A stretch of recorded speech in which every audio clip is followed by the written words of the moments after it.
Have you ever been in a crowd, seen something wrong happening and just froze? You look around and you see everyone else is just standing there too. It's this really weird, chilling feeling. Well, today we're going to get right into the psychology behind that. We're talking about the bystander effect.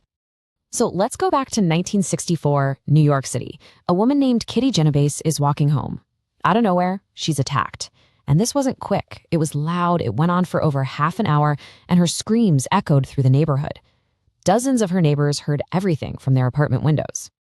So you have to ask, right? Out of all those people who heard her, how many picked up the phone to call the police while it was actually going on? The answer is zero. Not one single person. I mean, how is that even possible? Why did nobody help? That's the question that just floored the entire country and kicked off a whole wave of psychological research. Were these people just cold-hearted, or was there something else going on, something deeper? And that's the puzzle we're going to piece together right now.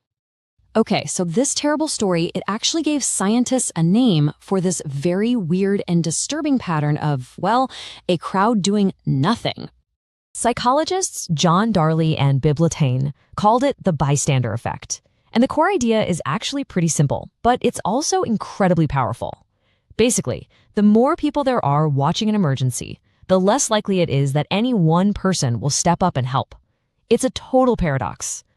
So why? What is going on in our brains that makes this happen? Because it's not that people are just awful. No, the answer is in this really fascinating glitch in our group psychology. And the number one reason is something called diffusion of responsibility. Think of it like this. If you're the only person who sees someone collapse, 100% of the pressure to do something is on you. But if there are 10 other people standing around, suddenly you feel like you're only about 10% responsible. You figure, hey, someone else will probably handle it. And we've all felt this. It's exactly like that group project in school, right? Everybody's just kind of looking at each other, waiting for someone else to be the leader and get the thing started.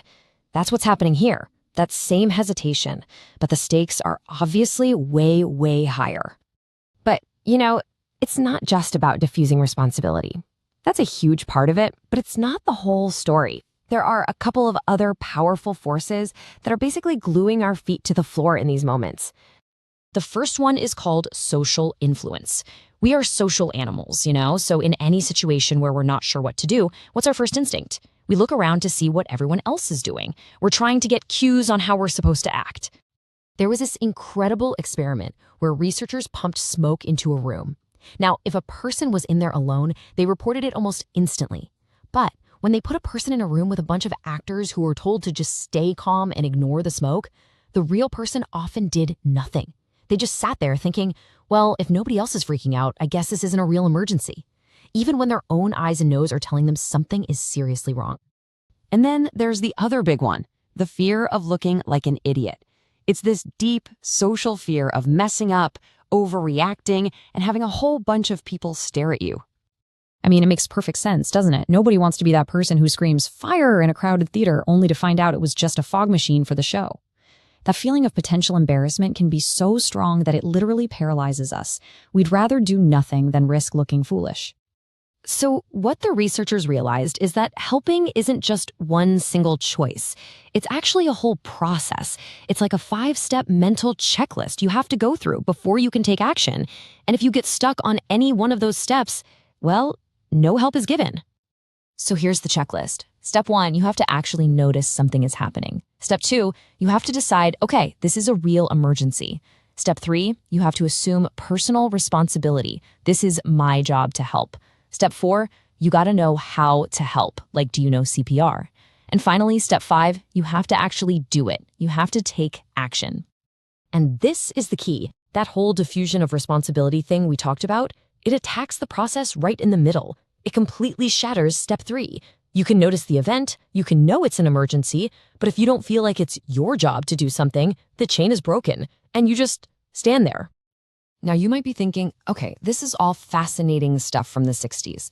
But honestly, this theory is more relevant now than it has ever been. We see it playing out all around us every single day, from the physical streets to our digital screens.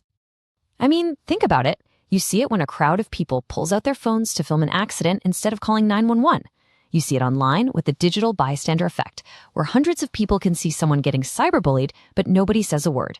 You see it in busy public places all over the world, from bus stops in Nairobi to subway platforms in New York. It's a fundamental part of our human software. Okay, so the good news is we are not doomed to just be passive bystanders forever, not at all. Just understanding that these forces exist is a huge part of learning how to fight back against them. So the big question is, how do we do that? Well, for starters, awareness is everything. Just knowing about the bystander effect makes you less likely to fall for it. Emergency training helps a ton because it gives you the confidence to know what to do. But here's the single most powerful trick. If you're ever in an emergency, don't just yell, "Somebody call for help." That doesn't work. You have to single someone out. Point to a specific person and say, "You in the blue shirt, call 911 right now." Instantly, the diffusion of responsibility evaporates. And that really brings us to the biggest takeaway here. The bystander effect does not prove that people are secretly selfish or that nobody cares anymore. That's not it at all. What it proves is that we are deeply, powerfully influenced by the people around us. It's a predictable glitch in our group psychology, not a personal moral failing. So the next time you're in a crowd and you see something happening, I want you to remember this. That thought in your head, someone else will probably do something. That's the trap. The only way to break the cycle is to decide right then and there that you're going to be the one to act. Because really, if not you, then who?